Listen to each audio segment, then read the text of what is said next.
الدرس الاول كان بعنوان حاجه اسمها الانقسام الخلوي. انقسام ايه يا جدعان؟ يا جدعان على صوتكم بالله عليك. انقسام ايه؟ ركزي معايا والله.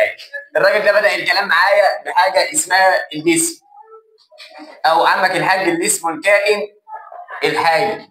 الراجل ده كان بيتكون من ايه يا جدعان؟ اجهزه، والاجهزه تتكون من اعضاء، والاعضاء من انسجه، والانسجه من خلايا. يبقى الخلايا هي وحده بناء الكائن الحي. خليها وحده بناء الكائن الايه؟ صلى على سيدنا النبي.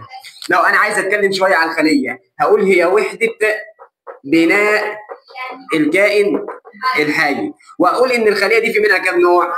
3 انواع. في منها كام نوع يا صديقي؟ في منها كام نوع؟ في منها كام نوع؟ ايه هم يا عم الحاج؟ قال لك والله عندي خلايا اسمها الخلايا الجسديه، خلايا اسمها خلايا جسديه، وخلايا اسمها الخلايا التناسليه، وخلايا ثانيه اسمها الخلايا الجنسيه. يبقى صلى على سيدنا النبي. الخلايا كام نوع؟ ما تستهيفش الموضوع ده، انا عارف المعلومات ديت، انا بجمع لك الوحده بحالها. الخلايا كام نوع؟ خلايا جسديه، تناسليه، جنسيه. جسديه، تناسليه، بما اننا خلصنا الوحده فاقدر اقول لك ان الجنسيه ديت اسمها الامشاج، او اسمها الجاميتات. اسمها يا جدعان؟ اسمها ايه؟ يبقى صلى على رسول الله. الخلايا كام نوع؟ جسديه، تناسليه، جنسيه. الجنسيه اسمها الامشاج او الجامي. هي مين يا عم الحاج الخلايا الجسديه؟ قد اي حاجه غير السته. اي حاجه غير السته. انتوا السته دول الخلايا الجسديه، اي حاجه غير الايه؟ السته. ايه السته دول؟ الثلاثه اللي في الخلايا التناسليه اللي هم الخصيه، مبيض، ومدك. طب وعندي الخلايا الجنسيه برضه كان في 3. ايه هم؟ حيوان، بويضه، حبوب ايه؟ يبقى صلى على رسول الله. انا دلوقتي اول حاجه عملتها عرفت حاجه اسمها الخلايا. عندي كام نوع؟ 3. جسديه، تناسليه، جين. الجسديه اي حاجه غير السته. ايه هم السته؟ صلى على سيدنا النبي عليه الصلاه والسلام. انا لو دخلت جوه الخليه دي يا صديقي، ادي الخليه بتاعتي. الخليه دي هتلاقي فيها هنا حاجه اسمها النواه. النواه دي كان فيها يا جدعان ماده وراثيه. كان فيها ماده ايه؟ كان فيها ماده ايه؟ هي ايه الماده الوراثيه؟ ايه اللي بيمثل الماده الوراثيه دي؟ قال لك والله حاجه اسمها الكروموسومات. حاجه اسمها يا جدعان؟ يبقى صلى على رسول الله. يعني ايه كروموسومات؟ قال لك تعالى انت بتتكلم دلوقتي على الكروموسومات. بص يا صديقي، اول حاجه على الكروموسومات ديت كده تعرف لي اهميتها. اهميتها كان كام اهميه يا دكتوره؟ 3. حد يملهم؟ تحمل وتحدد مسؤوله. قلت له بتحمل ايه؟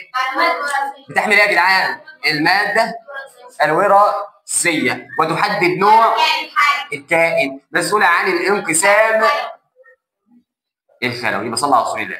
انا بدات كلامي عن الكروموسومات. الكروموسومات اهميتها كم اهميه؟ 3. كم اهميه؟ اول حاجه بتحمل الماده الوراثيه، بتحمل الماده، بتحدد نوع الكائن، بتحدد نوع، مسؤول عن الانقسام، مسؤول عن الانقسام. قلت له تمام. في حاجه ثانيه قال لي خلي بال حضرتك مهم جدا تعرف تركيبها. قلت له ايه تركيبها؟ قال لك والله ده لها كام تركيب؟ 2. لها كام تركيب؟ لها تركيب اسمه تركيب عام، وتركيب اسمه تركيب كيميائي. تركيب عام وتركيب ايه؟ ايه هو التركيب العام بتاعها؟ قال لك والله يا باشا الكروموسوم بيبقى شكل ده عباره عن كام خيط؟ 2. كام خيط؟ 2. كل خيط اسمه كروماتيد. كل خيط اسمه كروماتيد. كانوا بيبقوا متصلين في نقطه ناقص اسمها السنترو. اسمها ايه؟ لما نتكلم عن التركيب العام اقول له تتكون من خيطين من الكروماتيد متصلين عند نقطه. النقطه دي اسمها يا جدعان السنترومير. طب لو هتكلم دلوقتي على التركيب الايه؟ كيميائي. فاكر كنت بقول لك ايه؟ حمض نووي دي ان ايه مرتبط. يبقى حمض نووي دي ان مرتبط ايه؟ طب ايه يعني ايه حمض نووي دي ان ايه؟ الحمض النووي دي ان ده هو عباره عن الماده الوراثيه. الماده الايه؟ الماده الايه؟ صلى على رسول الله. انا دلوقتي يا فندم اتكلمت اول حاجه عرفتك ان الكائن الحي يتكون من أجهزة، والأجهزة من أعضاء، والأعضاء من والأنسجة من. طب الخلية هي وحدة بناء الكائن. الخلية هي وحدة بناء الكائن. منها كم نوع؟ 3: جسدية، تناسلية، جن. جسدية، تناسلية، جن. الجسدية أي حاجة غير إيه؟ الستة. إيه هم الستة؟ خصية، مبيض، حيوان، بويضة. الستة هم خصية، مبيض، مضغ، حيوان، بويضة، حبوب، لقاح. صلى على رسول الله. عندي حاجة في النواة اسمها الكروموسومات. اسمها إيه؟ الكروموسومات ليها كم أهمية؟ ليها كم أهمية؟ إيه هم؟ تحمل وتحدد ومسؤولة. تحمل، تحدد. تحمل حاجة اسمها المادة. تحمل المادة، يعني بتحمل المادة الوراثية. أصلا فيها مين؟ تاني، هي بتحمل المادة عشان فيها مين؟ صلى على رسول الله. بتحدد نوع الكائن. بتحدد نوع، يعني بتحدد نوع الكائن. قال لك حبيبي والله اصلا الكروموسومات فيه معلومه مهمه جدا. بص، عدد الكروموسومات ثابت في النوع الواحد. قلت له يعني الجمله ديت؟ قال لك والله يا باشا يعني الارنب والبقره، الجاموسي، الجاموسي دولت كده كائنات، صح؟ الارنب هتلاقي عدد الكروموسومات عنده 44، وليكن البقره س، والجاموسي ص. فانا دلوقتي هل عدد الكروموسومات في الجاموسي زي البقره زي الارنب ولا مختلف؟ مختلف. طيب لو انا دلوقتي عندي ارنب مذكر وعندي ارنب مؤنث، طب جاموسه مذكره، جاموسه مؤنثه، بقره مؤنثه، بقره مذكره. صلى على رسول الله زي النبي صلى الله عليه وسلم. انا دلوقتي الارنب المذكر هنلاقي عدد الكروموسومات فيه قدين؟ 44. طب المؤنث 44. قال لا، ما اختلفتش ليه؟ لان هم في الاخر مين؟ ارنب. لان هو في الاخر ايه؟ ارنب. نوع ايه؟ واحد. يبقى عدد الكروموسومات ثابته في النوع. عدد الكروموسومات ثابته في النوع.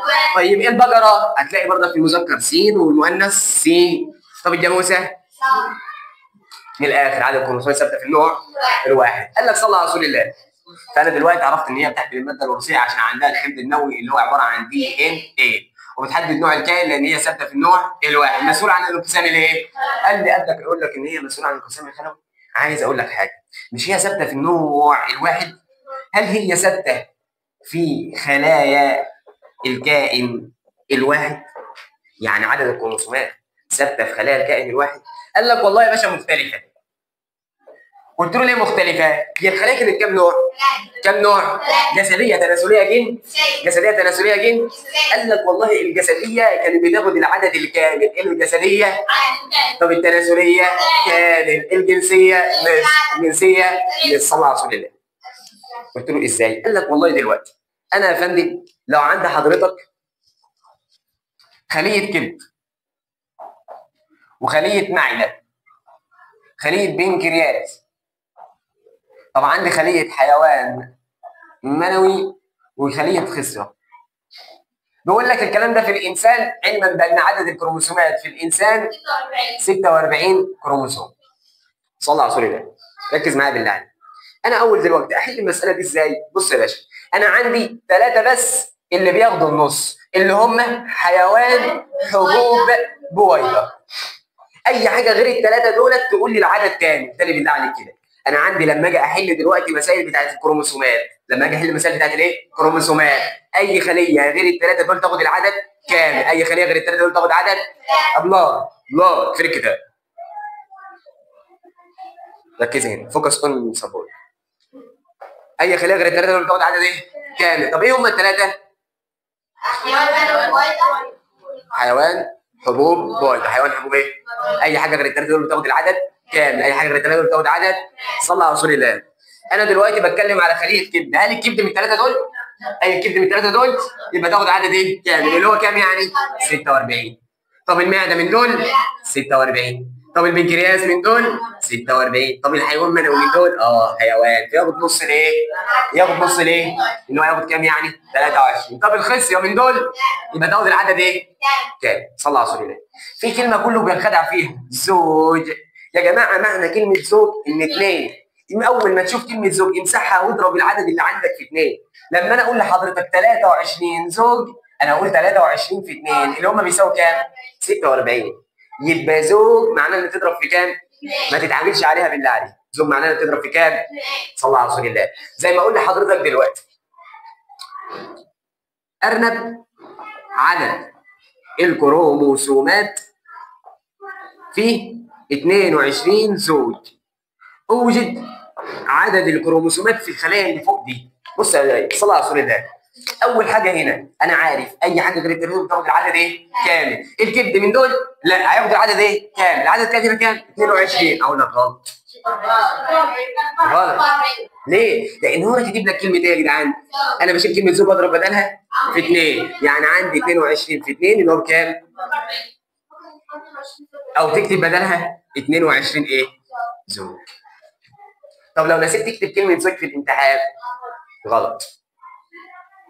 صلى على رسول الله.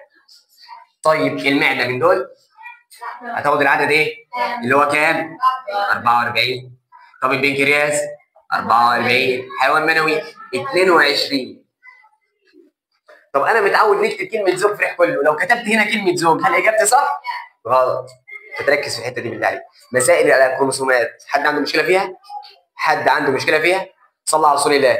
طيب بيقول لحضرتك النسبه بين عدد الكروموسومات في خليه الخصيه الى الحيوان المنوي هتبقى جدين. ده الحيوان المنوي بيبقى فيه نص، هتبقى 2:1. طب لو بدلني بدأ لي بالحيوان وبعد كده الخصيه. صلى على سيدك النبي. تعالى نراجع السبوره بسرعه. انا اول ما بدات كلام معاك قلت لك ان جسم الكائن الحي يتكون من جسم الكائن الحي يتكون من والاجهزه من اعضاء، والاعضاء من والانسجه من الخليه ده وحده بناء الكائن. الخليه كام نوع؟ 3. الخليه كام نوع؟ ايه هم؟ جسديه، تناسليه، جنسيه. الجسديه اي حاجه غير السته. ايه هم السته؟ خصيه، مبيض، حيوان، بويضه، حبوب، لقاح. صلى على رسول الله. انا عندي في الخليه في نواه، النواه دي فيها الماده الوراء اللي هي عباره عن كروموسومات. الكروموسومات اهميتها كام؟ الكروموسومات اهميتها كام؟ تحمل تحدد مسؤوله. تحمل تحدد تحمل ايه؟ الماده الوراثيه. بتحمل الماده الوراثيه عشان عندها. طيب بتحدد نوع لان عدد الكروموسومات ثابت في افراد النوع الواحد. مسؤول عن الانقسام. مسؤول عن الانقسام. مسؤول عن الانقسام. صلى على رسول الله. انا لو هتكلم على عدد الكروموسومات في جسم الكائن الواحد هل كلها متساويه في كل الخلايا؟ لا. ليه؟ لان الجسديه بتاخد العدد الكامل. التناسليه. طب الجنسيه. الجنسيه خلي بالك من كلمه زوج. انا ختمت كلامي معاك في السبوره اللي فاتت ان الكروموسومات مسؤوله عن الانقسام ليه؟ يبقى هنتكلم دلوقتي عن حاجه اسمها الانقسام الخلوي. الانقسام الايه؟ يعني انقسام خلوي يعني خليه هتديني كام خليه؟ 2. بص يا عم الحاج، ليه سميته خلوي؟ لانه بيحصل في جسم الكائن. انقسام خلوي، انقسام الخليه، انقسام خلوي. ما عليك. صلى على سيدنا النبي. زيد النبي صلى. الانقسام الخلوي عندي نوعين يا سيدي. كم نوع؟ انقسام اسمه انقسام ميتوزي، وانقسام اسمه انقسام ميوزي. يبقى ميتوزي ميتوزي قلت لك فاكر الميتوزي ده عنده 2 ثبات ت. الميتوزي في ت عنده 2 ثبات اخرها ت. ايه هما الاثنين ثبات؟ الاثنين ثبات يا باشا بيبقى عنده ثبات في عدد الكروموسومات وبيبقى عنده ثبات في الصفات الوراثيه. ثبات فين؟ بس الله على سيدك النبي. زي النبي صلى. لو هتكلم عن الانقسام الخلوي هو كام نوع؟ ميوزي وميتوزي ولا ميتوزي وميوزي؟ مش فارق. ميتوزي وايه؟ ميتوزي وايه؟ الميتوزي عم الحاج عنده 2 ثبات. عنده 2 ثبات فين؟ في عدد الكروموسومات وفي الصفات الوراثيه. لكن الراجل المحترم ده والله بس ما عندوش ثبات خالص، ولا عنده ثبات في عدد الكروموسومات، ولا عنده ثبات في الصفات الوراثيه. صلى على رسول الله. هذا خليه. الخليه دي بيبقى عندها هنا ايه؟ نواه. النواه دي فيها الماده الوراثيه. هنا كده بيبقى عندي حاجه اسمها الجسم. الجسم يا جدعان يبقى هنا كده اسمه الجسم ليه؟ وده برضك اسمه الجسم ليه؟ مركزي. الراجل ده اسمه غلاف النواه او الغشاء النووي. صلى على رسول الله. ده هي الدجا عباره عن الماده الوراثيه اللي هي عباره عن الكروموسومات. الخليه دي كده في حالتها الطبيعيه، فالكروموسومات ده بص الماده الوراثيه عباره عن شبكه كروماتينيه. يبقى صلى على سيدنا. هذه هي الخليه يوجد بها نواه. هذه النواه فيها الماده الوراثيه. هنا يوجد الجسم المركزي، وهذه النواه لها غلاف اسمه الغلاف النووي او الغشاء النووي. الماده الوراثيه هنا على هيئه شبكه كروماتينيه. يعني ايه شبكه كروماتينيه؟ قال لك مش هي كروموسومات؟ وانا لسه جاي لك ان الكروموسومات يتكون من خيطين من الكروماتيد. فقال لك والله الخليه في الحاله الطبيعيه بتبقى موجوده يا عم الحاج على هيئه كروماتيدات احاديه. يعني ما بتبقاش على هيئه كروموسوم ثنائي الكروماتيد، بتبقى على هيئه كروماتيدات بس، او كروموسومات احاديه الكروماتيد. كروموسومات احاديه الايه؟ فاهميني؟ الخليه في الحاله الطبيعيه الماده الوراثيه فيها بتبقى موجوده على شبكه كروماتينيه، يعني بتبقى على هيئه كروماتيدات احاديه. ماشي يا عم الحاج، انا عرفت مكونات الخليه. بسم الله الرحمن الرحيم. الزمن جه عليها. انا الخليه بتاعتي ولا النواه بتاعتها ولا بس الشبكه ولا الجسم المركزي والدنيا فل فل و 10 10. انقسمي. تبدا تنقسم. انقسمي. مش راضيه. ليه؟ قالت لي والله يا صديقي عشان انقسم لازم انا اخش التور. التور ده مش اللي عندك في الزريبه يا حبيبي، التور ده اسمه التور البيني، التور البيني او التور ايه؟ التحضيري. يبقى صلى على سيدنا النبي. انا عندي خليه، الخليه دي عشان تخش تعمل انقسام خلوي لازم تعمل حاجه تخش ايه؟ انتوا عملتوا نفسكم سايلر. عندي خليه، الخليه دي عشان تعمل انقسام خلوي لازم تخش الطور البيني او الطور. صلى على سيدك النبي. هتخش الطور البيني او التحضير هتعمل ايه؟ قالت لي والله هعمل عمليات حيويه. عمليات ايش؟ حيويه. هتعمل ايه؟ عمليات حيويه. قلت لها ايه العمليات الحيويه؟ قالت لي 3. هتعمل نمو وتصنيع ومضاعفه. نمو وتصنيع ومضاعفه. هتعمل نمو مين؟ نمو للخليه. نمو خليه يعني هي كانت كده تبقى كده زي العيش بجلص تكبر في الحجم. بعد كده هتصنع ايه؟ عضويات. بعد كده مضاعفه، ودي اهم واحده، مضاعفه الماده الوراثيه. ولا انا نسيت اقول لك، انا عندي لو الماده الوراثيه بتبقى كامله كنت برمز لها ب2 نون. طب لو نص العدد نون، صح ولا ايه؟ يعني هنا هي هتعمل مضاعفه للماده ليه؟ يعني هي كانت 2 نون هتبقى كام؟ هتبقى كام؟ صلى على سيدك النبي. زيد النبي صلى. خلصت الطور البيني، خلصت الطور التحضيري، جهزتي، تفضلي انقسمي. قالت لي والله ما اقدر، لازم من اول حاجه احدد نوعي. قالت لي انا لو خليه تناسليه. لو خليه تناسليه. لو خليه انا انقسم انقسام ميوزي. لكن لو هي يا جدعان خليه جسديه، لو هي خليه جسديه هتنقسم انقسام ميوزي. قلت لها تفرق؟ قالت لي امال. قلت لها ايه؟ قالت لي اصل كل انقسام بيتم عن طريق مراحل. ايه هم؟ قالت لي ال4 مراحل يا باشا اللي في الميتوز: تمهيدي، استوائي، انفصالي، نهائي. يبقى صلى على سيدك النبي. ال4 مراحل اللي في الميتوز: تمهيد، استوائي، انفصالي، تمهيد، استوائي، انفصالي، تمهيد، استوائي، انفصالي. قلت لها امال الميوزي؟ قالت لي 4 في 2. قلت لها ايش هم؟ قالت لي عندي تمهيدي، وعندي برضك استوائي، وعندي انفصالي، وعندي نهائي. بس بص تمهيدي اول، تمهيدي ثاني، استوائي اول، طب انفصالي في يوم من الايام ولحظه من اللحظات وثانيه من الثواني خليه الزمن جه عليه. قالوا لها لازم تعملي انقسام. قالوا لها لازم تعمل. تروح تعمله على طول تسمع كلامهم؟ لا، قالت لازم امر بالطور البيني اللي هو الطور. قلت لها هتعملي فيه عمليات ايه هم؟ نمو وتصنيع ومضاعفه. نمو الخليه، تصنيع، مضاعفه الماده الوراثيه. انقسمت. قالت لي والله لازم اعرف نوعي. لو انا خليه تناسليه هنعمل انقسام؟ طب لو انا خليه جسديه هنعمل انقسام؟ ولا الانقسام الميوزي بيتم عن طريق 4 في 2: تمهيد، استوائي، انفصالي. تمهيد، استوائي، انفصالي.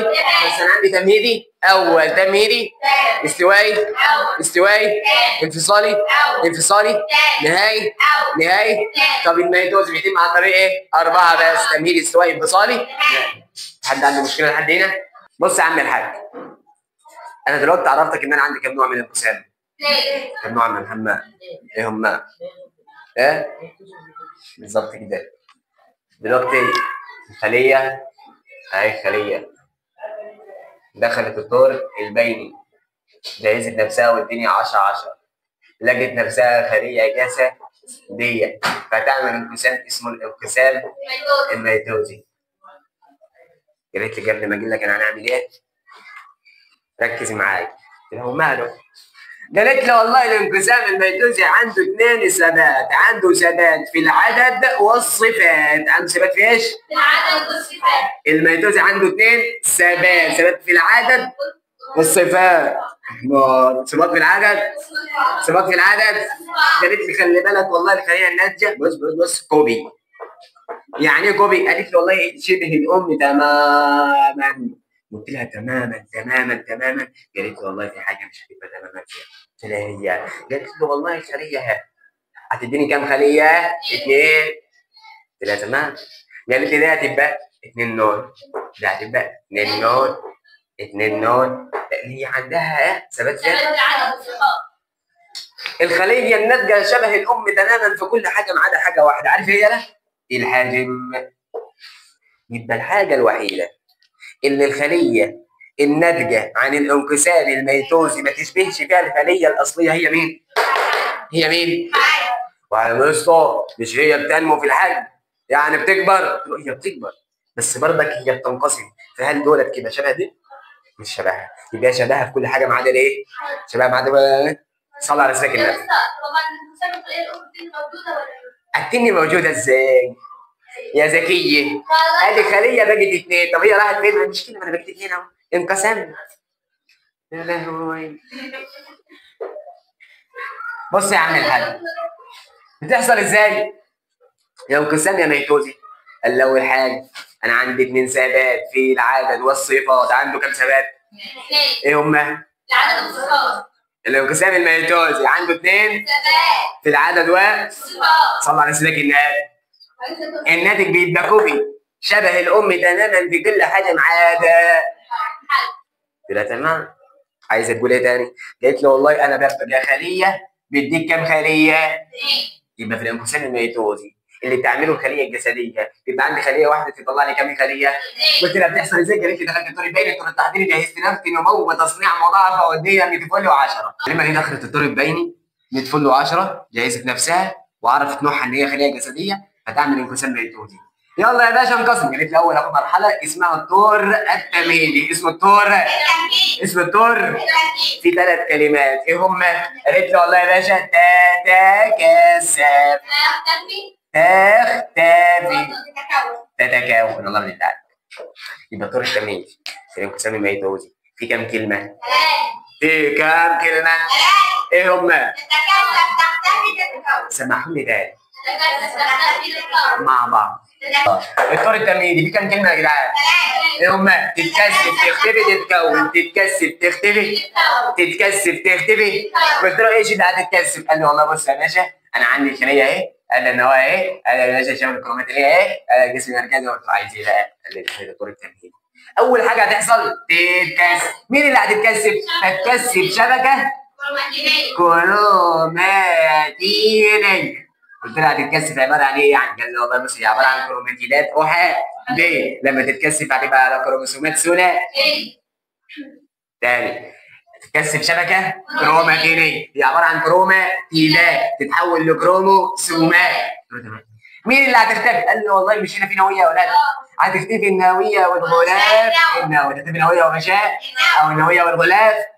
ودي اتكثفت صح؟ هي عباره عن كروموسومات اهي. يبقى تختفي النووية والغلاف النووي. تتكون خيوط المغزى. تتكون ايه يا جدعان؟ وخيوط خليها خيوط المغزى زي ما احنا كنا جايين.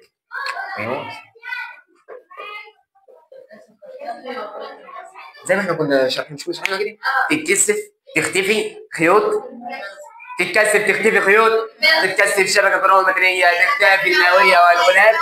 وخيوط المغزل قال لك ولا بص، وخيوط المغزل بتتكون من الجسم المركزي من الجسم وتتصل عند السنترومير. خلي اول دور اسمه الدور التمرين بيحصل فيه كام حاجه. الدور التمرين بيحصل فيه كام حاجه. اول حاجه تتكثف شبكه كروماتينيه، تتكثف شبكه تختفي النوويه والانشاء، تختفي النوويه والغلاف. خيوط المغزل تتكون من الجسم وتتصل عند، وهي خيوط سيتوبلازميه. انا باشا الجسم المركزي هطلع لك خيوط اسمها خيوط ايه؟ وتمسك في الكروموسوم عند مين؟ ادا كده الطور مين؟ اللي بعد التمهيد يا جدعان الطور الاستوائي. قلت له بيحصل فيك ايه؟ الخاص. بيحصل فيها يا جدعان كنا بنقول ايه؟ اترص يا ورق، يخص في خط استواء، في خط استواء الخليه. قلت له ماله؟ هذا الخليه وهذا الكروموسومات. بس تترص فين؟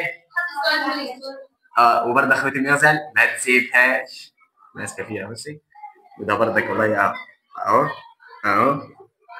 يبقى صلى على النبي. التمهيدي بيحصل فيه كام حاجه؟ التمهيدي كام حاجه؟ ايه هما؟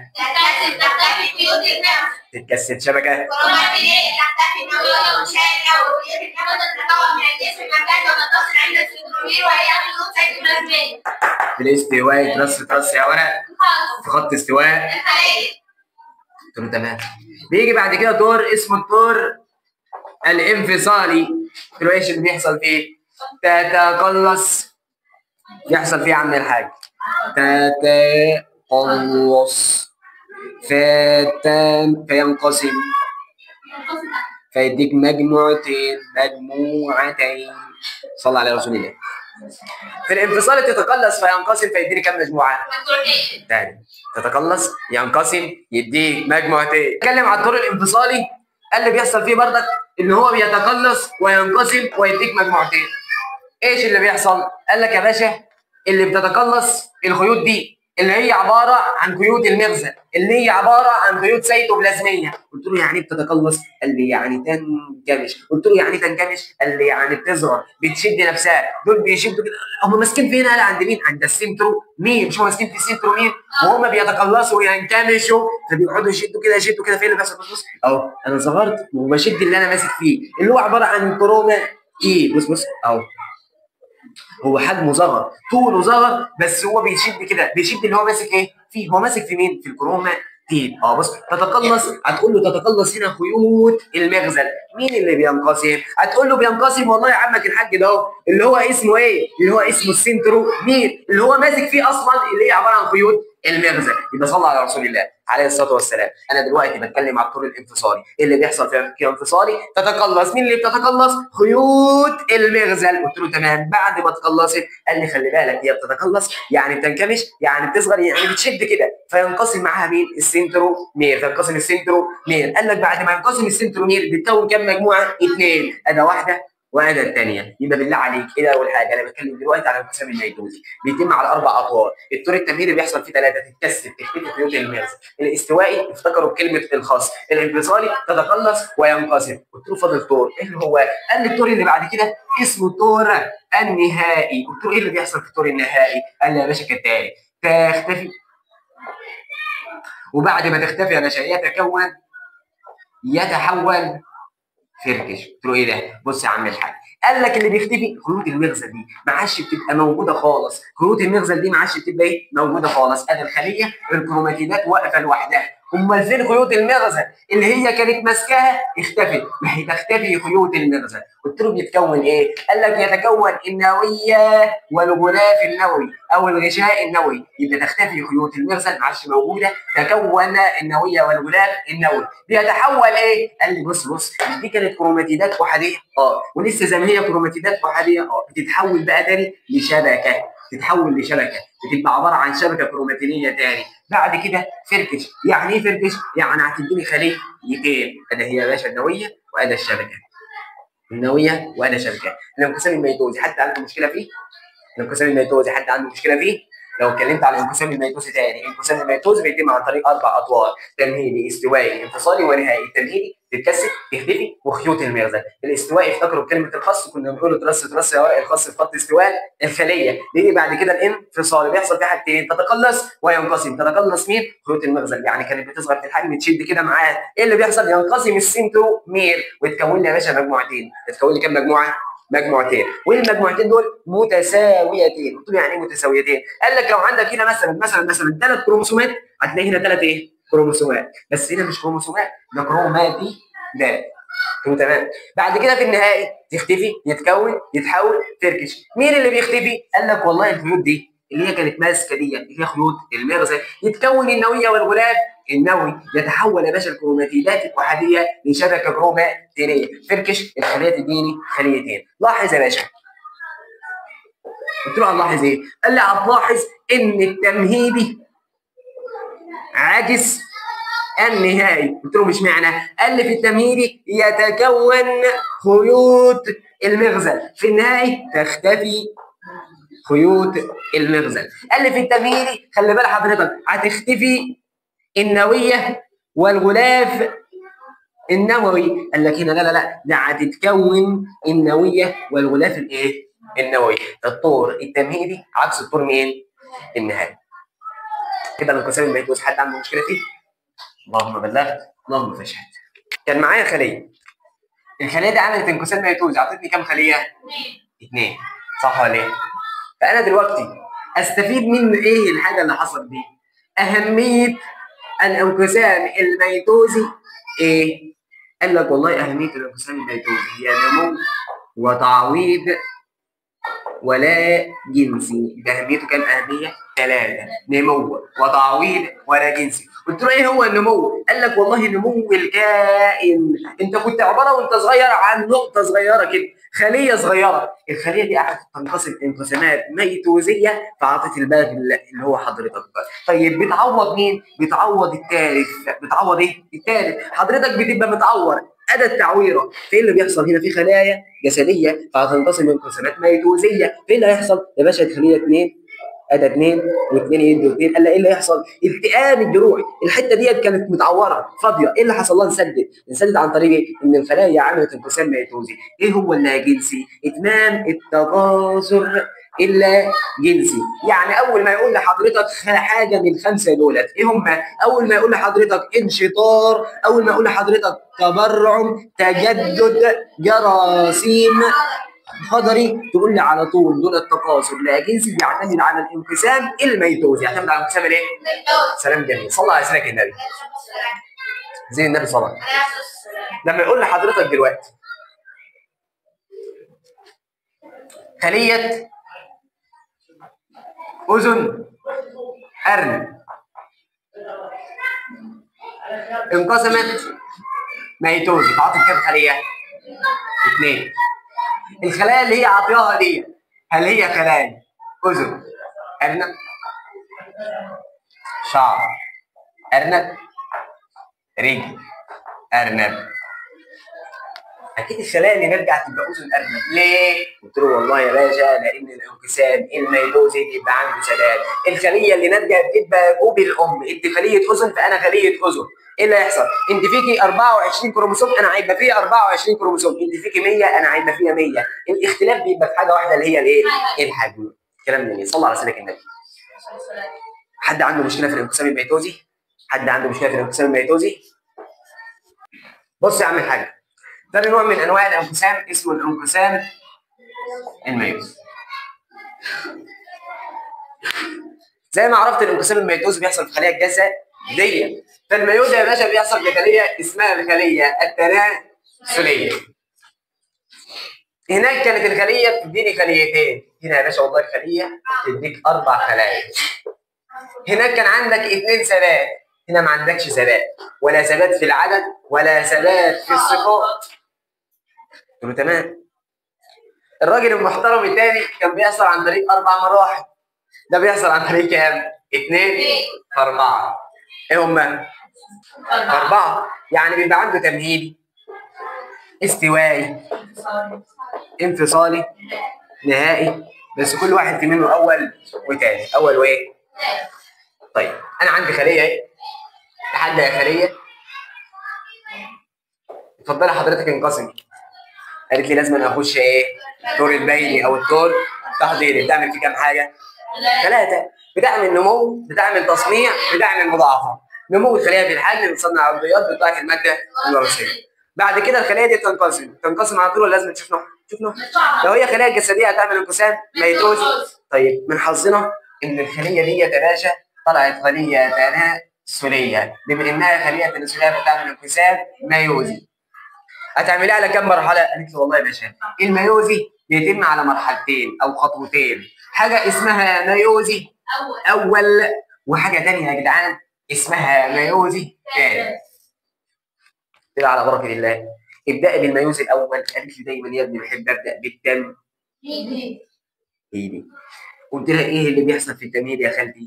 قالت لي بص يا باشا، ان الخليه في الوضع العادي بتبقى عباره عن كروماتيدات. قالت لي اول حاجه تتكثف فتظهر في 4 يتقارب، يتبادل، يختفي، يتكون. لو مال اشرحي لي بقى ايه اللي حصل ده.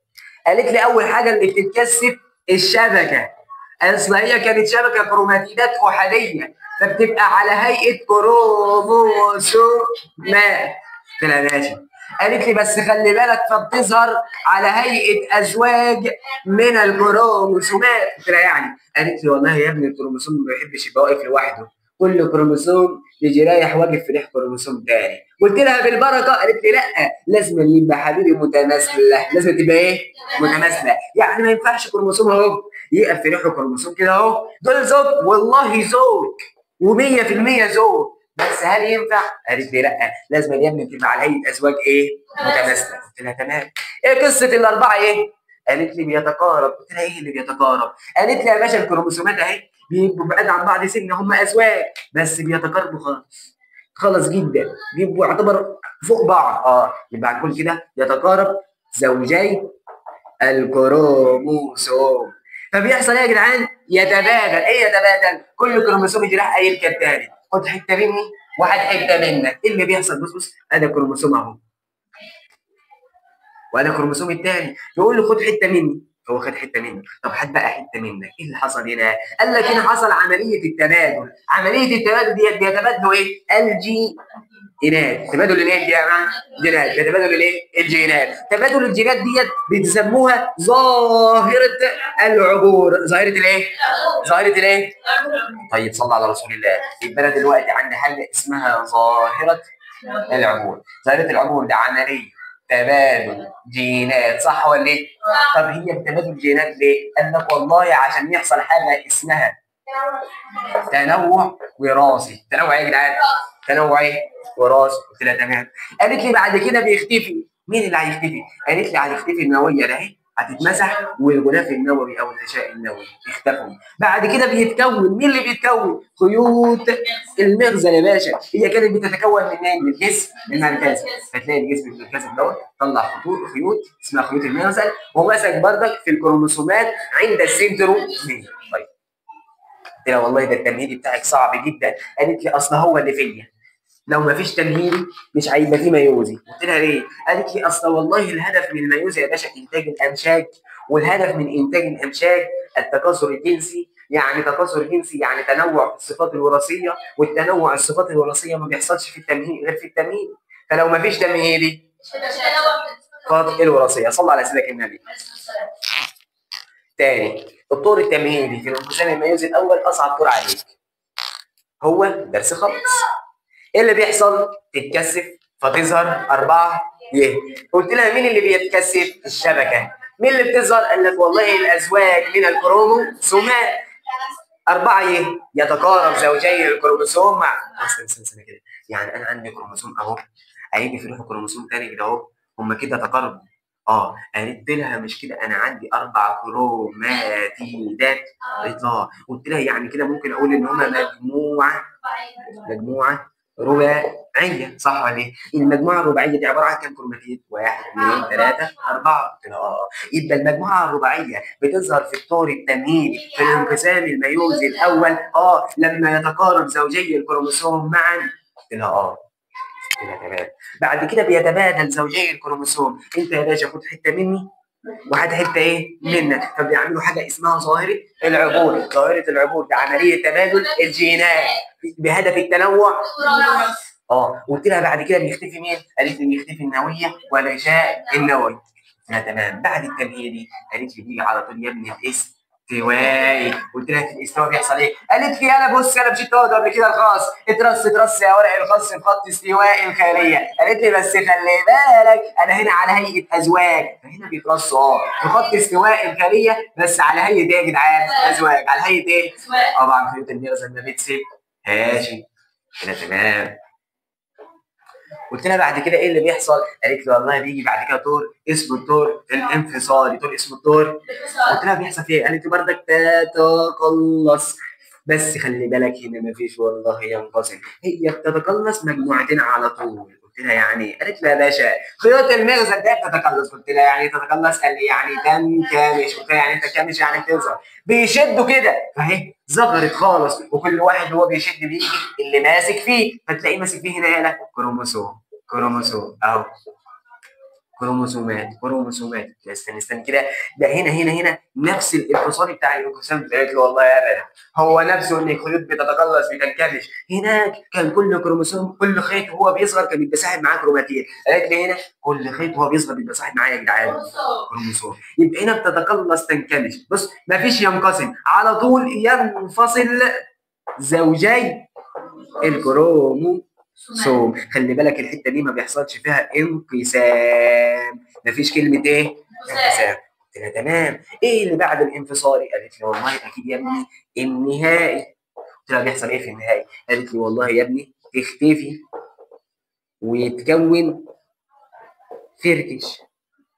قلت لها بس النهائي التاني كان فيه كلمه. قالت لي ما هي مش عندي. قلت لها طب ايه اللي بيحصل يا حاجه في النهائي بتاعي؟ قالت لي والله خيوط المغزل ده ايه اللي اتقلصت اللي انكمشت وسحبت الكروموسوم معاها بتختفي تماما، يعني خليه اهي الكروموسومات هتبقى واقفه يا حاجه لوحدها. قلت لها تمام. قلت لها مين اللي هيتكون؟ قالت لي هتتكون نوويه والغلاف النووي، نوويه وغشاء نووي. يعني ايه فركش؟ قالت لي هديك خليتين. قلت لها بس الخليتين دولت فيهم كده كروموسومات. قالت لي ايوه بالظبط كده ادي النوويه. بسرعه دي رايحين الخليتين دولت يقفوا. قال لك والله ابدا ما بيقفوا ثواني، دي رايحين داخلين في الخطوه الثانيه اللي هي بتبقى عباره الخليتين دول يجي رايحين واقفين، ادي خليه وادي الثانيه رايحين على طول على الميوزي الثاني. كل خليه ادي نوويه وانا هنا كروموسوم. قلت لها في الميوزي الثاني بيحصل ايه؟ قالت لي 4 برضه يبداوا بالتمهيد استوائي انفصالي نهائي. قلت لها بيحصل ايه في التمهيدي؟ قالت لي يا حبيبي مفيش هنا تكثف والله، على طول بص يختفي يتكون. قلت لها مين اللي بيختفي؟ قالت لي تختفي النوويه والغشاء النووي، تختفي النوويه والغشاء النووي. قلت لها مين اللي بيتكون؟ قالت لي خيوط المغزل من الجسم المركزي اهي، خيوط المغزل من الجسم الايه؟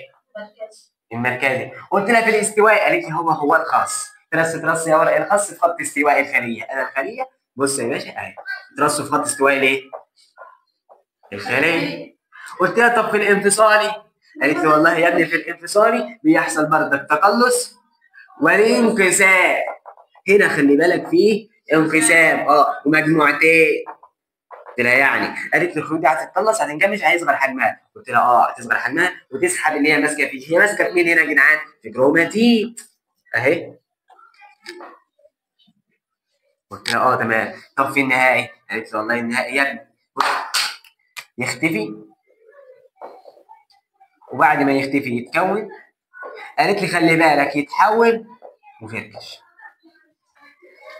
قلت لها بمعنى يا خالتي؟ قالت لي والله الخيوط دي بتختفي خالص، يعني ما عادش تبقى موجوده، فيبقى عندي الكروماتيدات لوحدها. قالت لي بيتكون النوويه والغشاء النووي، النوويه والغشاء النووي. قلت لها ايه اللي بيتحول؟ الكروماتيدات دي بتتحول لشبكه، الكروماتيدات بتتحول لشبكه فركش خليتين. قلت لها خليتين الخليه دي عملت الخطوات دي، الخليه دي تعمل الخطوات دي، يعني في الاخر هيديني كام خليه؟ من برضك. يعني انا كده في الانقسام الميوزي اداه 1 2 3 4 نتج معايا كام خليه؟ نتج معايا كام خليه؟ 4 خلايا. يبقى صلى على رسول الله. الانقسام الميوزي ما فيهوش غير التمهيد الاول، التمهيد الاول ظبطته الانقسام خلاص. إيه اللي بيحصل؟ اللي بيحصل كالتالي: الانقسام الميوزي بيتم على 4 في 2، يعني عنده تمهيد اول، ثاني استوائي اول، ثاني نهائي اول، ثاني انفصالي اول، ثاني. اول حاجه في الدور التمهيدي الاول بيحصل ايه؟ تتكثف فتظهر في 4، تتكثف تظهر في 4 ايه؟ تتكثف شبكه كروماتينيه، تتكثف شبكه تظهر الكروموسومات على هيئه ازواج، بس الازواج دي لازم تبقى ازواج متماثله. بعد كده 4 يتقارب يتبادل يختفي يتكون يتقارب يتبادل يختفي. مين اللي بيتقارب؟ زوجين الكروموسوم يتقربوا من بعض عشان يتبادلوا كل واحد قطعه منه اللي هي اسمها الجي نات، فبتحصل ظاهره اسمها ظاهره العبور. بعد كده بتختفي النوويه والغشاء النووي، تتكون خيوط المغزى. تمام. قالت لي خلي بالك تلاقي، قالت لي بعد كده تيجي رايحين الطور الاستوائي، ايه اللي يحصل فيه؟ الخاص بيترسب خط استوائي ليه؟ خليه، بس خلي بالك هنا على هيئه ازواج. قلت لها بعد كده الانفصالي تتقلص، بعد كده ينفصل. قلت لها ما فيش انقسام هنا؟ قالت لي لا ده هم الكروموسومات بيبعدوا عن بعض، بيكونوا مجموعتين عند الاقطاب بعيد عن بعض، ما فيش هنا انقسام للسنترومير. قلت لها طب النهائي تختفي يتكون تركش، تختفي خيوط المغزى، يتكون النوويه والغشاء النووي، تركش تديك كام خليه؟ 2. الخليتين دول رايحين مكملين في الميوزي الثاني، يروحوا في التمهيد بيحصل ايه؟ يختفي يتكون، يختفي مين؟ النوويه والغشاء النووي، يتكون خيوط المغزى. يجي في الاستواء ينخاص في خط استواء الخليه، يجي في الانفصال تتقلص وانقسام. لازم هنا انقسام. ليه؟ مين اللي بينقسم؟ السنترو مين؟ تمام، بيكونوا مجموعتين. بعد كده يجي في الدور النهائي يختفي يتكون يتحول تركش. مين اللي كان بتتحول؟ الكروماتيدات لشبكه كروما. الانقسام الميوزي فيه مشكله؟ حد عنده مشكله في الانقسام الميوزي؟ ما بلغت؟ لا ما فيش. الدرس ده يا باشا فيه تطبيقين. التطبيق الاول على الانقسام الميتوزي، التطبيق الثاني على الانقسام الميتوزي. بيقولوا ايه بقى؟ بيقول لحضرتك ان من ضمن الانقسام الميتوزي ومن ضمن وظائفه ان هو تعويض، صح ولا ايه؟ الخلايا التالفه. فبني على الاساس ده حاجه اسمها زراعه الكبد. معناه ايه الكبد؟ قال لي والله خلايا الكبد دي عباره عن خليه يا ابو حميد. قلت له والله خلايا الكبد ده خليه جسديه. قال لي يعني هتنقسم انقسام ميتوزي. فجي واحد برع بالكبد بتاعه، خدنا حته منه، فده الكبد كده الراجل المتبرع، وده النص الثاني اللي احنا خدناه في الجسم بتاعه. ايه اللي بيحصل؟ دي خلايا جسديه هتنقسم انقسام ميتوزي. فايه اللي هيحصل؟ كل خليه هتدي 2 اهي، 2 وهكذا، كل واحده تدي 2. فايه اللي هيحصل؟ قال لك الكبد هيتعوض. قلت له يعني ايه هيتعوض؟ يعني عيان متان. طب الحته اللي انا زرعتها يا عم محمد ايه اللي هيحصل فيها؟ قالت لك برضه دي خليه جسديه هتنقسم انقسام ميتوزي لحد ما تعمل كبد ايه؟ جديد. يبقى اساس زراعه الكبد هو الانقسام الميتوزي. قال لك كل الخلايا بتنقسم، بس لو عندي خليه بتنقسم بصوره غير طبيعيه فهتكون لي كتله. الكتله ديت بتبقى ورم سرطاني. ورم ايه؟ سرطان. لا تمام. الورم السرطاني ده اللي الدكتور مصطفى السيد الراجل المحترم ده اكتشف جزيئات النانو ذهب وعالج عن طريق خلاله الورم الايه؟ السرطاني. قال لي خلي بال حضرتك في الطور الانفصالي. قلت له ايه اللي بيحصل في الطور الانفصالي؟ قال لي اللي بيحصل في الطور الانفصالي هو انقسام. قلت له طب ما انا عارف ان هو بيحصل انقسام، بس الانقسام ده في الانفصالي الثاني في الميوزي وفي الميتوزي. قلت له برضك، قال لي بس في الانقسام برضك بيحصل انفصال. قلت له هو الانفصال في كله، لكن الانقسام في الميوزي والميتوزي. تاني الكلمة انقسام يا جدعان في الطور الانفصالي بتحصل فين؟ في الميوزي الثاني، يعني في الانفصالي الثاني، وفي الانقسام الميتوزي. قال لي يا باشا بس كلمه انفصال بتحصل في كله سواء ميتوزي او ميوزي اول او ميوزي تاني. قلت له تمام. قال لي خلي بالك ان الانقسام او الانفصال بيبقى طولي. قلت له مش فاهم. قال لك يا باشا انا الكروموسوم اهو وانا زوجي الكروموسوم اهو في الطول الايه؟ الانفصال الاول. قلت له ايه اللي بيحصل؟ قال لي الانقسام بيبقى كده يا باشا طولي. يعني ايه طولي؟ قال لك ما بيبقاش عرضي. قلت له ايه الفرق بين العرضي وايه الفرق بين الطولي؟ قال لي يا باشا لو انت عملت طولي فهيدي لك كروماتيدات كده ايه؟ احاديه، لكن لو انت عرضي هيدي لك كده. هل دي كروماتيدات احاديه؟ لا. طب يبقى انفصال ايه يا جدعان؟ طولي، لان ده كده كروماتيد لوحده وده كروماتيد تاني. قلت له تمام. طب في الزوج برضك بيبقى طولي ما بيبقاش عرضي، لان هو طولي هيدي لك كل كروموسوم لوحده. طب لو عرضي ايه اللي هيحصل؟ بص هيديك كده. قلت له تمام. عايز تقول ايه تاني؟ عايز اقول لحضرتك حاجه كمان. ايه هي؟ لو انت عايز تجيب عدد الخلايا الناتجه من الانقسام الميتوزي هتضرب لي 2 اس نون. قلت له مين نون؟ قال لي عدد الانقسامات. يعني عندي خليه انقسمت 4 انقسامات، عايز الخلايا الناتجه. قول له 2 اس 4 يديك كام؟ 16. صلى على رسول الله. اهميه الانقسام الميوزي. ايه هي يا باشا اهميه الانقسام الميوزي؟ اهميه الانقسام الميوزي كالتالي: تكوين وجنسي. بتكون لي حاجه اسمها الخلايا الجنسيه اللي هي الام اللي هي الجاميتات. ايه الجنسي؟ مهم يا باشا في التكاثر الجنسي. تكاثر الايه؟ حد عنده مشكله؟ حد عنده مشكله؟ الانقسام الميتوزي بيحدث في الخليه. طب الميوزي؟ امال الخليه الجنسيه بيحصل فيها انقسام ايه؟ ما بتنقسمش ولكنها ناتجه من ايه؟ انقسام. لكن لما يجيب لك كده سؤال اكمل في الامتحان: خليه نقط لا تنقسم وناتجه من انقسام نقط، يبقى خلايا جنسيه وناتجه من انقسام الايه؟ الميوزي. الطور البيني يسبق الخليه نقط ونقط. التناسليه والجسديه قبل الانقسام. الطور البيني يسبق الانقسام نقط والانقسام نقط في المرحله نقط ولا يسبقه في المرحله نقط. تاني بص كده. البيني يسبق الخليه نقط في الانقسام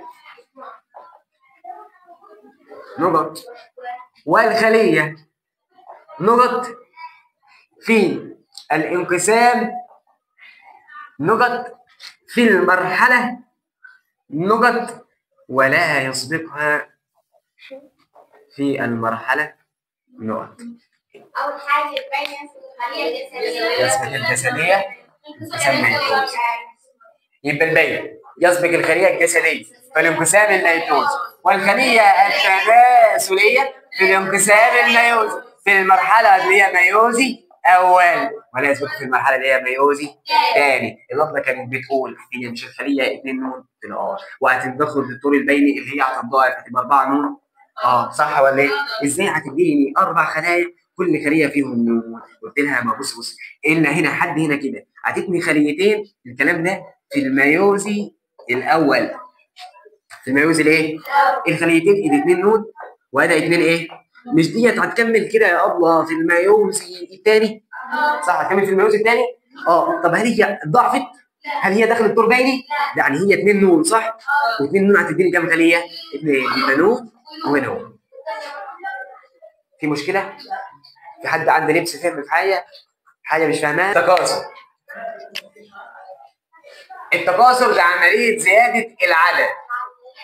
بزيد العدد ليه؟ للحمايه من الانقراض. قلت له تمام. يا عم الحاج اللي اسمك التكاثر قال لي خلي بالك انا عمليه نقل بص الماده الوراثيه من الاباء الى الابناء. يبقى التكاثر زياده فين يا جدعان؟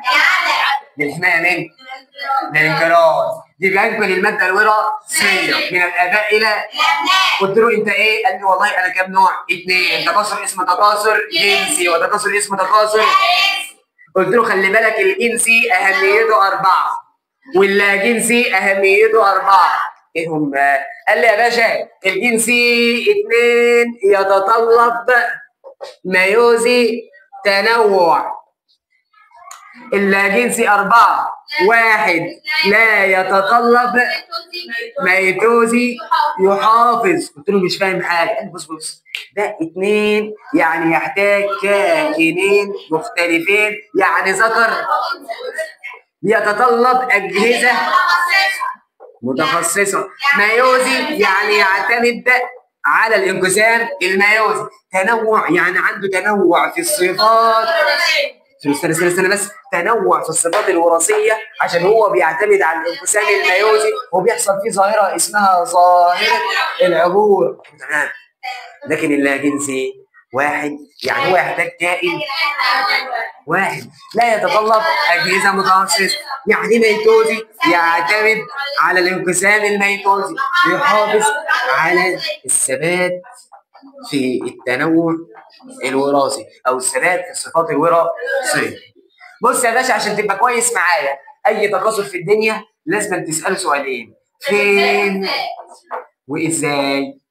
خلصت السؤالين دول عرفت تجاوب عليهم الدرس خلاص. قلت له بسم الله الرحمن الرحيم. لو هبدا بالتكاثر اللا جنسي بتحصل فين؟ قال لي والله بص انا بحصل فيه الوحيده وبعض العديده. قلت له تمام. يعني انت تكاثر لا جنسي بتحصل فين؟ في الوحيده وبعض العديده. الوحيده زي ايه؟ قال لي يا باشا باباي خميره. قلت له معلش ترجم لي بكتيريا براميسيوم اميبا جدينا وفطر الخميره. قلت له والعديده زي ايه؟ قال لي هنف اسفنج هيدرى نجم البحر فطر عيش الغراب وفوق كائن الاسفنج. طيب انا جاوبت على فين؟ ازاي؟ قال لك وانت مفكرني اعملها لك كده وتخلص مني وتروح؟ لا ده انا يا باشا ازاي ديت على 5 صور. قلت له ممكن تقولهم لي؟ قال لي حاجه اسمها الانشطار تبرع تجدد مراسيم خضري. لو عايز اعرف ال5 اقول ده عباره عن تكاثر لا التكاثر اللا جنسي ده يتم بواسطه الفرد الابوي. لو بتكلم على انشطار فاقول عن طريق انشطار الفرد الابوي اللي هو عباره عن خليه واحده عشان يديني خليتين. التبرعم يتم عن طريق البراعم الناميه. طب لو التجدد؟ طب الجراثيم؟ في الحوافظ الجرثوميه. طب الخضري؟ طريق النبات. صلى على رسول الله. لو بدات من اول واحد كده واتكلمت بسم الله الرحمن الرحيم التكاثر بالانشطار بتحصل فين وازاي؟ مش هو تكاثر؟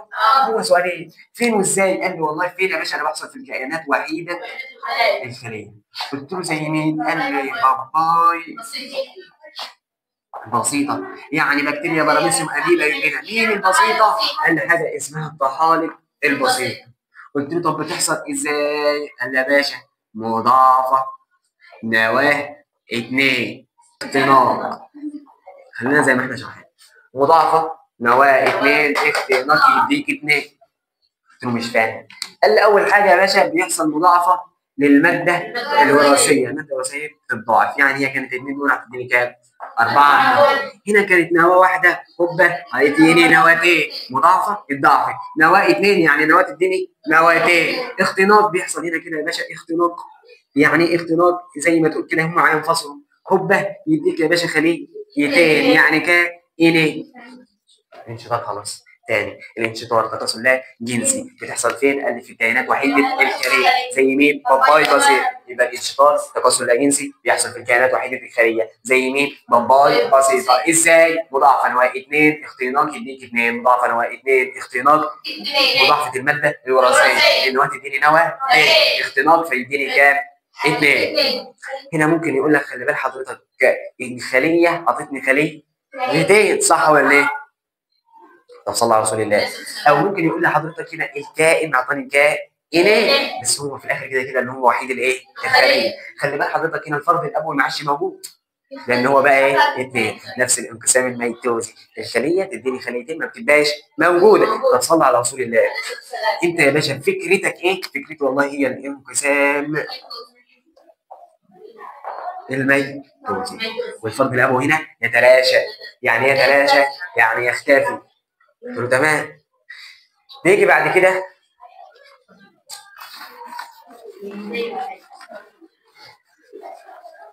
التكاثر يا عم الحاج بالتبرع. انا ما كنتش حاضر الدرس ده يا محمد، ركز. ايه اللي بيحصل في التبرع؟ مش ده تكاثر؟ هنسألكم سؤال يا جدعان، فين وازاي بتحصل فين؟ قال لك والله بص يا باشا، انا بحصل فيه الوحيده والعديده. الوحيده زي الخميره، والعديده طب بتحصل ازاي؟ قال لي يا باشا بص، بروز او برعم، الاثنين بمعنى واحد. بروز او برعم مضاعفه نواة 2 تهاجر خيارتين. بص يا عم الحاج، ايه اللي بيحصل فترة الخميره الكائن اهو، دي فجوه وادي النواه، انا ما بحبش ارسم الفجوه. قلت له ماشي. هنا بيحصل ماده وراثيه. ايه اللي بيحصل؟ اول حاجه بروز او برعم. يعني ايه بروز او برعم؟ بيبقى على احد الجنين يطلع له حبايه اهو، ده اسمه كده بروز، حاجه طالعه بره. برعم تمام. الماده الوراثيه ديت اتضاعفت، مضاعفه ماده وراثيه. النواه تديني نواتين، واحده تتني مكانها والثانيه تهاجر. تهاجر لمين؟ للبرعم. بعد كده نمو خيارتين، تهاجر نمو خيارتين. ايه اللي يحصل؟ الراجل المحترم ده بينمو بعد ما نمى بيبقى ليه والله خيارتين. يا اما يا باشا خيار يكون مستعمره، قلت له امتى؟ لما يبقى متصل، يعني هيبقى الفطر زي ما هو كده. لا اما ينفصل ويكون فطر جديد، قلت له امتى؟ قال لي والله لما الراجل ده يسيب ابوه ماشي، بمعنى تلاقي الاصلي اهو وابنه اهو. هل هنا سؤال، الفرد الابوي اختفى ولا لسه موجود؟ لسه موجود. يبقى التكاثر بالطبع التجدد، فهقول ان انت اسمك التكاثر للتجدد. ما ينفعش يا شباب نقول كلمه تجدد بس. ليه؟ طيب احنا نشرح دلوقتي التكاثر للتجدد، مش هو تكاثر؟ يبقى نساله سؤالين، فين وازاي بتحصل فين؟ قال لي والله بص، نجم البحر ده كائن عديد الخلايا. قلت له تمام. بتحصل ازاي؟ قال لي لازم تعرف تركيب نجم البحر. كم ذراع؟ كم ذراع؟ 5 أذرع. نجم البحر 5 أذرع. طيب يا عم الحاج، ده اسمه قرص وسطي. قلت له طيب انا عرفت انت فين وعرفت يا عم التركيب ان انت فين. بتحصل ازاي؟ بص، حته منه فيها حته من القرص،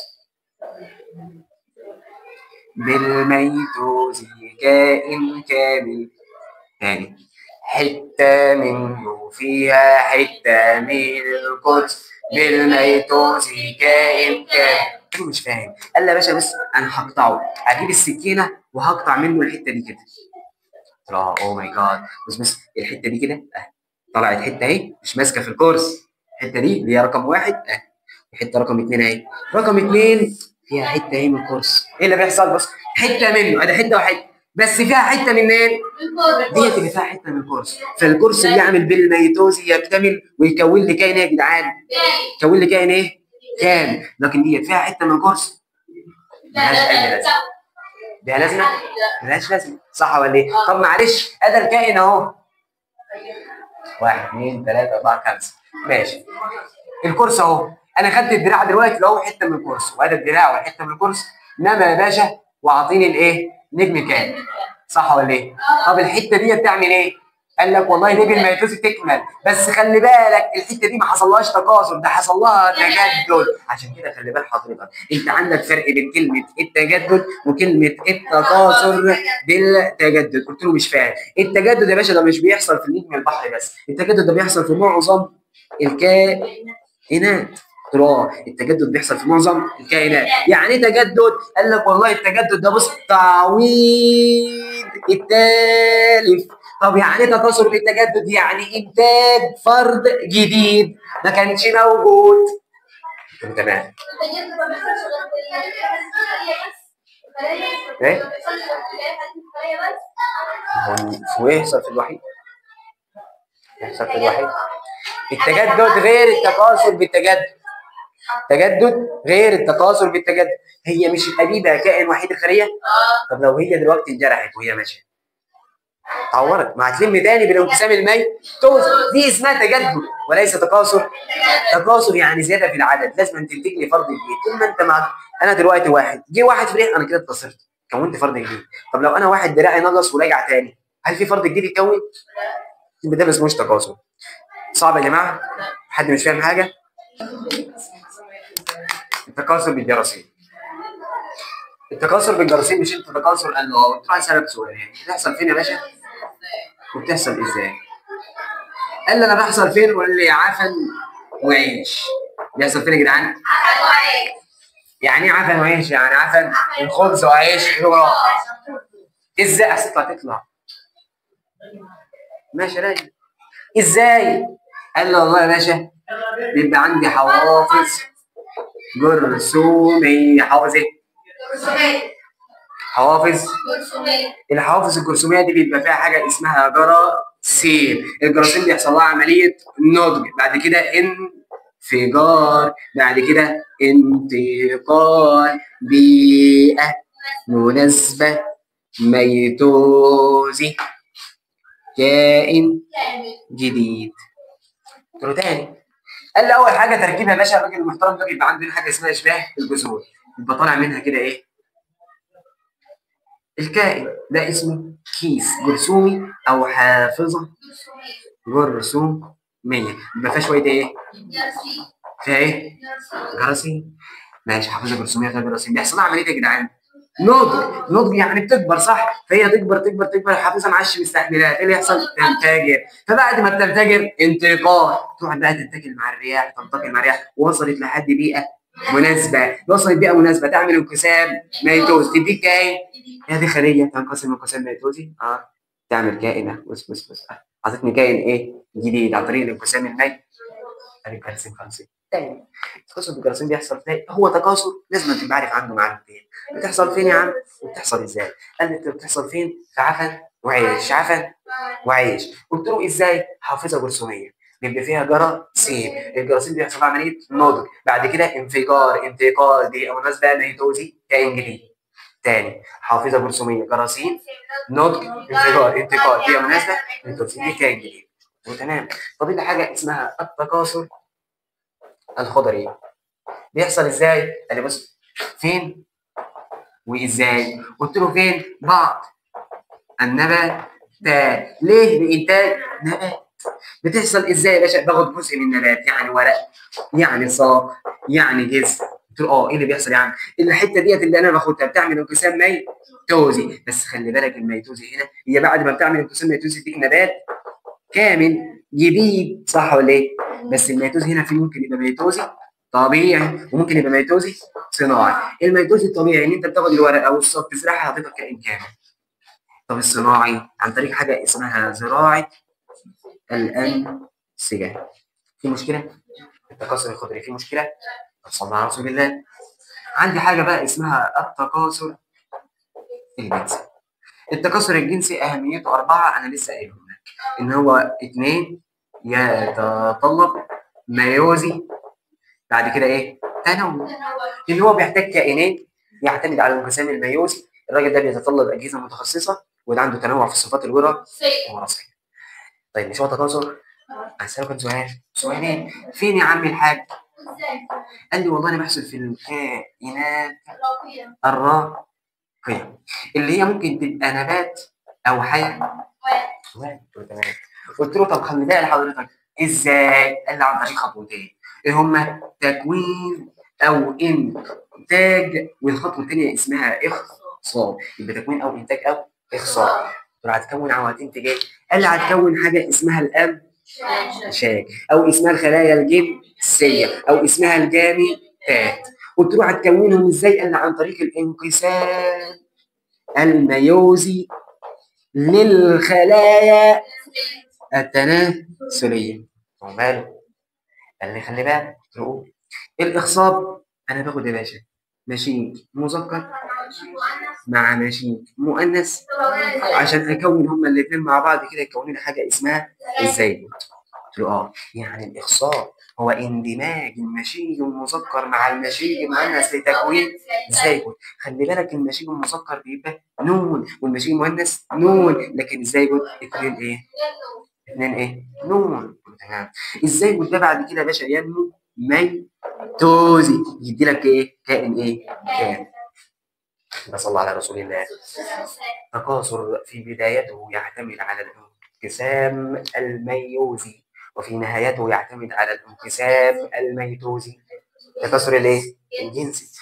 تكاثر من بدايته لنهايته لا يحدث فيه الا الانقسام الميتوزي. لا جنسي. طب صلى الله على رسول الله. التكاثر الجنسي في النباتات من ساعات بيسموه التكاثر الزهري. الزهري. تكاثر زهري لانه بيتم بواسطه الازهار. انت كنت واخدها في سنه ثانيه السنه اللي فاتت، فممكن يلعب لك بيها في سؤال في الامتحان يقول لك التكاثر الزهري. بص التكاثر الزهري يعتمد على الانقسام نقط الميوزي. طب ما واحد يقف تحت التكاثر الزهري. هو ايه التكاثر الزهري ده؟ هو تكاثر يا جنسي يا لا جنسي. الزهري بيجي منين؟ ما يعرفش يجاوب. هو الزهري اللي هو اسمه التكاثر الجنسي في النبات. في مشكلة؟ في مشكلة؟ طب صلى على النبي. خلي بالك معايا في كام النقطة اللي جاية دي. عايز منديل. اتهلك منديل اتهلك. مش لاقيه. شكرا شكرا شكرا شكرا.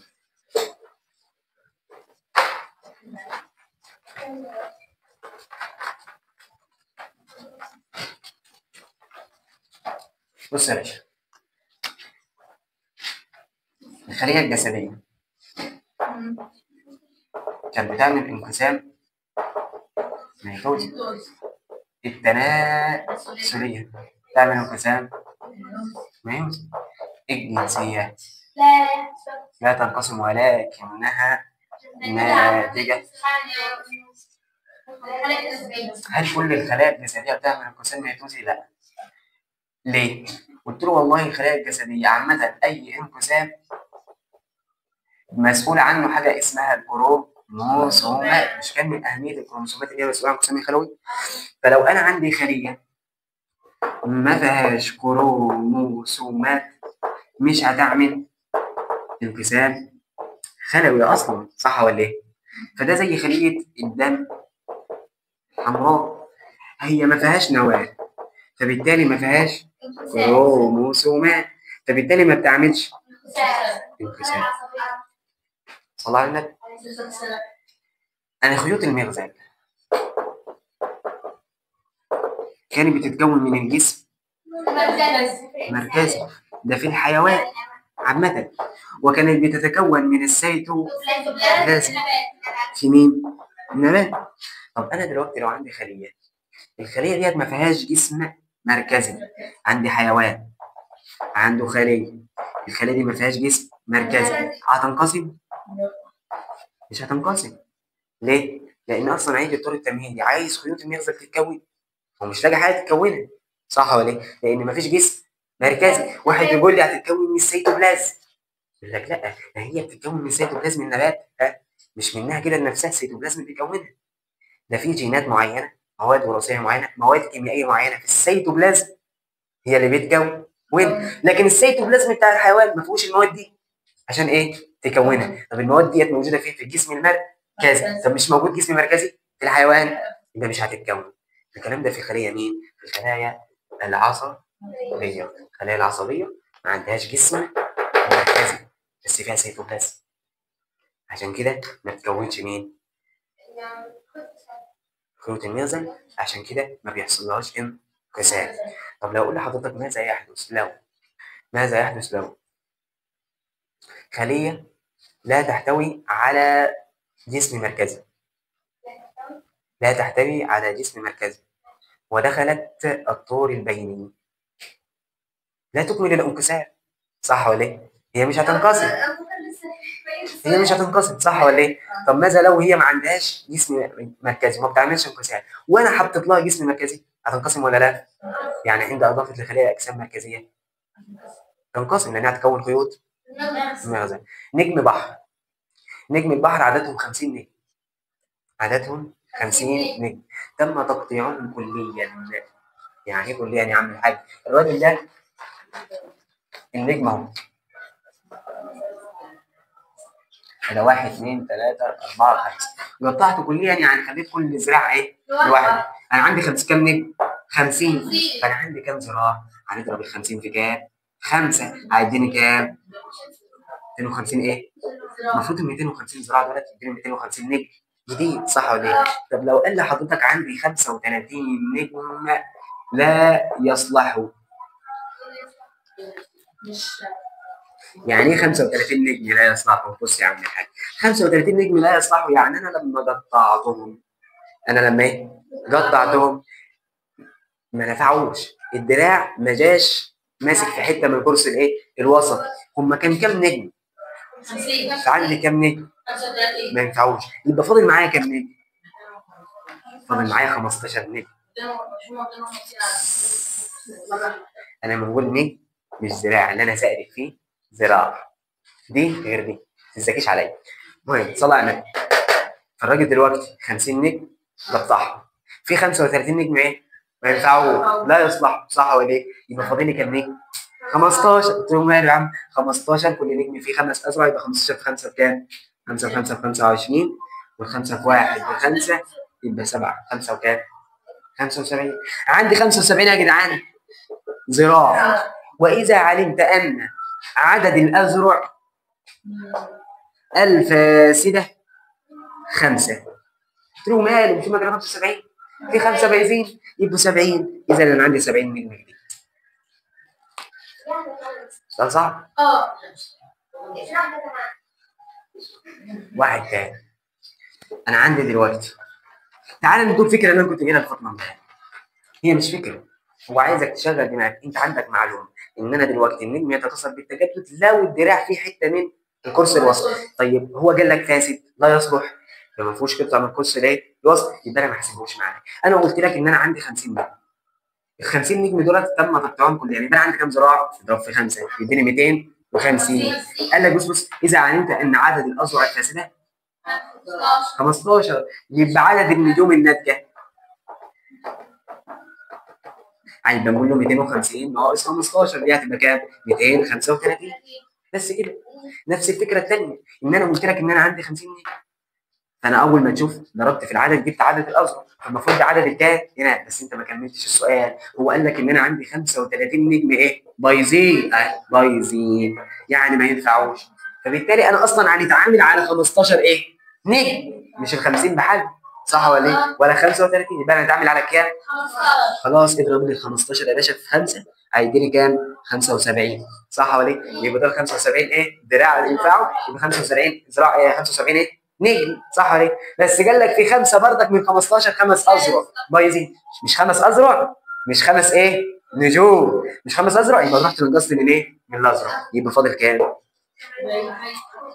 فهمتوها؟